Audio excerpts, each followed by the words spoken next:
La revue de la presse africaine. Madame, monsieur, bonjour, bienvenue à tous. Thomas Sankara, honoré à Rome, un parc baptisé en mémoire du leader burkinabé, titre le site Burkina 24. La capitale italienne a rendu un hommage vibrant au capitaine Thomas Isidore Sankara, président du Faso de 1983 à 1987. Le municipio Roma 3 a officiellement baptisé un espace vert du quartier de Monte Sacro du nom de Parco Thomas Sankara. L'inauguration de la plaque commémorative s'est tenue mercredi en présence de nombreuses autorités et membres de la diaspora africaine. Thomas Sankara demeure une figure emblématique de l'histoire africaine, symbole de la lutte pour l'indépendance, l'émancipation des peuples, la justice sociale et les droits humains. À travers ce geste, Rome rend hommage à son engagement en faveur d'un changement radical et à son rêve d'une Afrique libre et autodéterminée, souligne Burkina 24.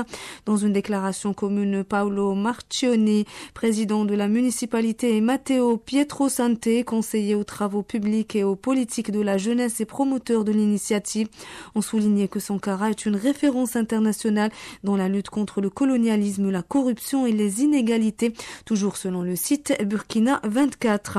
Direction le Cameroun, Paul Biya, le Cameroun est un havre de paix, un état de droit et un pays de liberté.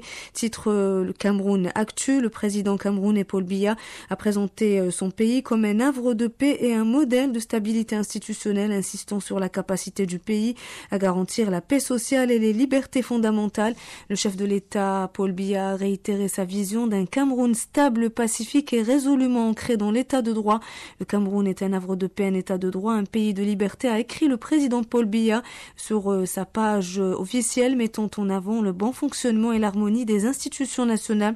Selon lui, ces institutions savent s'adapter aux évolutions de la société afin de préserver la paix sociale, la sécurité des personnes et des biens dans un contexte régional souvent marqué par des tensions. Cette sortie intervient alors que le pays se prépare pour la présidentielle du 12 octobre 2025. Pour ce scrutin, Paul Biya est en lice pour un 8e mandat consécutif en face 11 opposants, dont certains de ses anciens ministres. Cette élection est décisive pour l'avenir du Cameroun, souligne le site Cameroun Actu. Et pour finir, à Maurice, travaux de protection côtière face aux dégâts, les habitants et ONG réclament un moratoire, titre le Mauricien.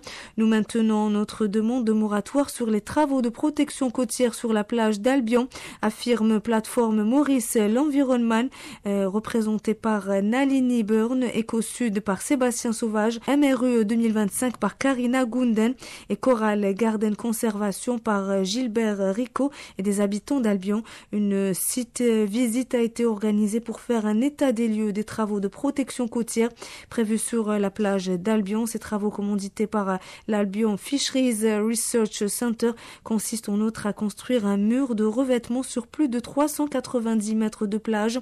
Selon toujours le Mauricien, une incohérence pour les ONG et les habitants de la localité qui ne comprennent pas comment l'enrochement pourrait stopper l'érosion côtière alors que l'enrochement a lui-même participé à l'érosion d'une partie de la plage, toujours selon le Mauricien. C'est la fin de cette revue de presse africaine. Merci à vous pour votre écoute. Retrouvez tout de suite Zoom in Africa signé Iman Ouad.